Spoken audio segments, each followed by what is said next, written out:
Hi, movie reviews here. Today I will show you an adventure drama film from 2009 titled AGORA. Spoilers ahead. Watch out and take care. By the end of the 4th century, the Roman Empire has started to crumble. In Egypt, the city of Alexandria holds the biggest library ever known, which is both a religious and a cultural symbol. It's also a place for the pagans to worship their gods, an important tradition to keep because these days they have to coexist with the Jewish and the Christians. It's in this library where Greek philosopher, astronomer, and mathematician Hypatia gives classes to future leaders, like her pupils the pagan Orestes and the Christian Synesius. Her slave Davis assists Hypatia during her classes, using the opportunity to learn science too and to simply spend time with his master because he's secretly in love with her. One afternoon, while working around the library, Davis watches Orestes trying to court Hypatia, but leaves before he can be discovered. Later, Hypatia complains about Orestes' audacity to her father Theon, the director of the Museum of Alexandria. Theon has always supported Hypatia's wish not to marry and agrees Orestes should back off. Meanwhile, Ammonius, a Christian monk from the Parabolani Brotherhood, is arguing with the pagans in front of a large crowd. To prove his god is the real one, he walks through fire without taking damage, then he pushes the pagan monk onto the fire as well. Theon, who is also in the crowd, can only observe how a fellow brother burns because Ammonius can't control himself. Later, Theon finds a crucifix in his home and discovers it belongs to a slave girl, who will have to be punished. Desperate to protect her, Davis pretends to be Christian as well and asks to be punished for both of them. So Theo uses his whip on him, ignoring Hypatia's pleas not to do it. Afterward, Hypatia checks on Davis, and while cleaning his wounds, she asks him if he's really Christian, but he doesn't answer to avoid trouble.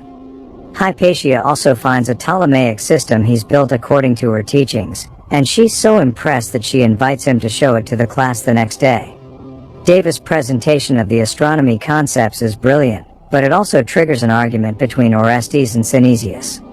Hypatia makes them stop by reminding them that at the end of the day, they're all brothers, and brawls are for slaves and periphera.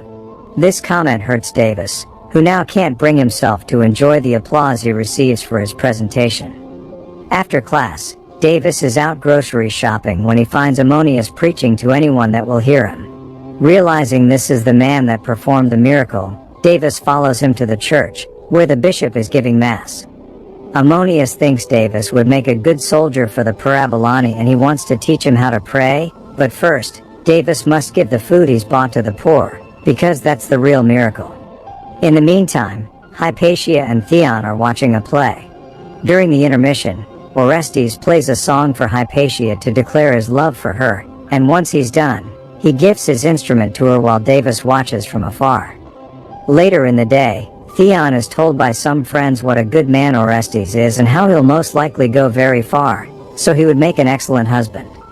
However, Theon refuses to give Hypatia's hand to him, because married life wouldn't allow her to teach anymore. Davis hears all this while serving the men, so afterward, he prays to God, asking not to let anyone else have Hypatia. The following morning during class, Hypatia gives Orestes a gift of her own. It's a piece of cloth with blood from her cycle. This is her way to turn him down, so an upset Orestes throws the gift on the ground before stomping out of the room. Hypatia isn't able to continue her class though, because an emergency calls for everyone to go outside, but before leaving, Davis picks up the bloody piece of cloth and thanks his god for Hypatia's decision. Hypatia and her pupils join a crowd listening to a pagan monk explaining that Christians have come together in the Agora, a public gathering space, to mock the pagan gods. He thinks they should retaliate, but Hypatia disagrees. Becoming a murderer isn't worth it merely over a few words. The decision is up to Theon to make as the director, and he agrees that they should attack. Weapons are brought to arm the men, and while Hypatia stops her pupils and Davis from going, she can't do the same with Orestes and Theon, and both of them join the fight. The pagans arrive at the Agora and a massacre begins. One of Theon's slaves reveals he's a Christian and turns against his master, hurting Theon on the head. Orestes saves Theon before it gets worse and takes him back to the library, where all the pagans are retreating because they've realized there are more Christians than they expected. The Parabolani are arriving too, so the gates of the library are closed. Any Christian that has managed to sneak inside is taken hostage, and the pagan monks want to capture Synesius and the other Christians among Hypatia's class as well.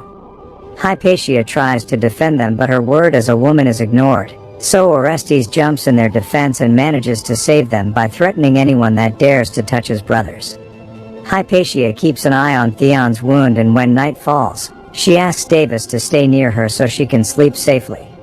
Once most people in the library are asleep, Synesius and his fellow Christian pupils sneak out of the library, although first Synesius stops by to give a sleeping Hypatia his blessing and pray for her protection.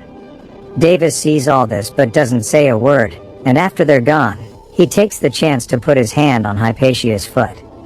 Days pass while the Christians continue to siege the library. Theon's wound gets infected, but Hypatia tries to keep everyone's mood up by continuing to talk about astronomy during the night spent under the open sky. One day, the siege finally comes to an end when an envoy of the Roman emperor arrives and declares the pagans will be pardoned under one condition: the Christians must be allowed to take over the library. Knowing everything will be destroyed, the pagans fortify the gates to gain some time and escape safely. However, while Orestes takes Theon away, Hypatia takes the rest of her pupils with her to rescue as many scrolls as possible before the Christians arrive. Danis wants to escape as well, but Hypatia makes him work, insulting him and slaves in general in the process. As the Christians finally break down the gates, Orestes comes back to rescue Hypatia, but Davis doesn't go with her. Tired of the life the pagans have given him, he grabs a weapon and decides to join the Christians instead, even helping them demolish pagan statues. The entire library is destroyed by the Christians while the pagans run to their homes, but it's not over for Hypatia yet. She's informed that Theon's wound is festering, so she breaks down crying when she realizes her father doesn't have much time left. Later, while Hypatia is checking the scrolls they managed to save, she's visited by Davis, who tries to get busy with her by force. However, he stops midway and begins crying, offering his sword to Hypatia to do as she pleases. Instead of punishing him though, Hypatia removes his slave collar and declares him a free man. Several years pass and now paganism is forbidden in Alexandria. Hypatia continues to teach the sciences with Aspasius as her new assistant. Orestes has converted to Christianity like most of his people and is the city prefect, and Davis has joined the Parabolani. When the elderly bishop dies, the position is taken over by Cyril, a more ambitious man than his predecessor. One afternoon, the Parabolani attacks a group of Jewish people. Afterward, the leaders of both religious groups ask Orestes to intervene, but he refuses to take sides, even when Cyril lies and says that his soldiers didn't do anything. Afterward, Orestes goes on a boat ride with Hypatia, who wants to test objects falling on a moving surface as part of the theory that says Earth itself is constantly moving. Hypatia doesn't trust Cyril and thinks he's provoking the Jewish in front of Orestes on purpose, but Orestes remains skeptical. Later at night, Hypatia tries to use the results of her test to form a new theory, but she still can't make sense of the information she has. Meanwhile, the Parabolani are discussing if Earth is flat or round, so to avoid getting in trouble with his scientific knowledge, Davis tells them only God knows these things. Their talk is interrupted when a citizen calls for them because there's a fire in town, so the soldiers run to help. However, this turns out to be a trap from the Jewish, who lock up the Parabolani in a room and begin stoning them. Only a few of them manage to sneak out and survive, including Davis. The next morning, when they find the bodies, Cyril tells his people not to pity the dead but instead to pity the Jewish, because they're executioners and already condemned under the eyes of God. He also claims that God's will is to curse and exile, which provokes a Christian mob into attacking the Jewish population in the middle of the city. After years of peace, a new massacre occurs. Hypatia goes to see Orestes, wondering why there aren't more soldiers on the streets trying to stop the violence. Orestes says it would be impossible to stop an entire city caught in a frenzy, so Hypatia asks him to arrest Cyril for triggering such frenzy. One of the members of the council steps in and explains to her that Orestes can't side with either band because the other half city will raise against his government, but Hypatia still thinks something must be done. If they don't, Cyril will keep organizing attacks and soon there will be nobody left to govern. Seeing as they're reaching a state of emergency, Synesius returns to the city as the bishop of Cyrene to provide his advice. In the meantime, the Parabolani are taking the Jewish bodies out of the city. Seeing all the spilled blood is making Davis doubt his faith, but Ammonius reminds him they survived the stones because God wants them there doing exactly what they're doing. Back to Synesius, he has a talk with Cyril and passes his message to Orestes and Hypatia. Cyril is willing to talk about peace but not to discuss the religious war. He also demands to meet Orestes at the library. This is on purpose because only Christians are allowed inside the library, so this way the Jewish wouldn't have the chance to intervene. While Orestes discusses this with his council, the Christians ask the Jewish to get baptized because it's only a matter of time, and Hypatia takes offense to such words because she isn't willing to give up her own faith. The council makes fun of her for believing in philosophy, so Hypatia leaves as Orestes asks them to stop. Later, Orestes reminds Hypatia that she wouldn't be an easy target if she became a wife, but Hypatia still refuses to give up her studies. As she explains why understanding the universe is so important, she realizes what part of her theories had been wrong, and leaves Orestes to spend the night working. The following morning during Mass, Cyril reads a passage of the Bible that says women should dress discreetly and shouldn't hold power over any man. Then he declares Hypatia to be a witch, so every member of the council should reconcile themselves with their faith for having listened to her.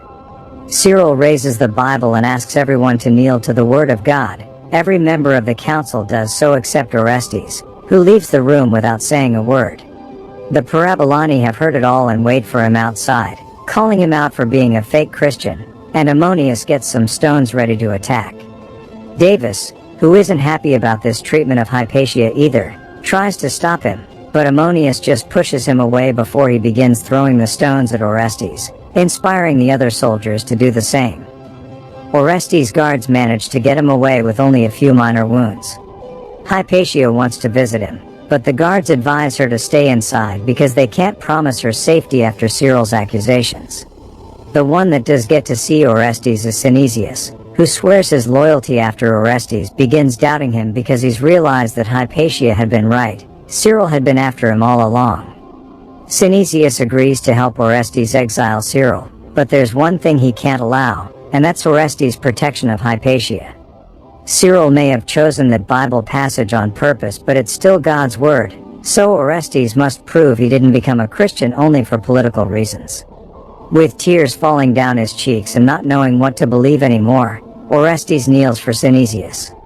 Meanwhile, Cyril is praying for Ammonius' spirit and declares him a saint before reminding the Parabolani that they must get justice. Inspired by the bishop's words, the soldiers form a plan of attack. Since Orestes is too well protected, they'll get him where it hurts him the most by capturing Hypatia. Davis hears this and spends the night wondering if he should choose his faith or his love. Hypatia is also awake this late at night, and while discussing theories with Aspasius, she's inspired by a special wooden cone to finally reach the answer behind so many questions. Earth doesn't move in a circle but in an ellipse. The following morning, Hypatia goes to see Orestes to share her discovery, but he has more important things to discuss. All the council members that aren't Christian yet will be baptized in public, and Orestes and Synesius would like Hypatia to do the same. However, Hypatia refuses to do so, even when Orestes cries and begs, saying he needs her to defeat Cyril. But in Hypatia's eyes, Cyril has already won. Back to Davis, he decides to drop his sword and find Hypatia to warn her of the ambush. Unfortunately, when he arrives downtown, it's too late. The other Parabolani have already found her and captured her. Hypatia is taken to church to be executed, and the soldiers consider the idea of doing it slowly with knives. With a plan in mind, Davis tells them they shouldn't get their hands dirty with impure blood, so he'll watch over her while the others go outside to pick up some stones. Both Davis and Hypatia know there's no way out of this one, so Hypatia allows Davis to choose the least painful option, asphyxiation. Davis kills Hypatia and leaves her body on the floor, telling the soldiers she only passed out when they come back to stone her. Then Davis leaves the building, refusing to watch yet more pointless violence. Make sure to subscribe and turn on notifications so you can watch more videos like this. Thanks for watching.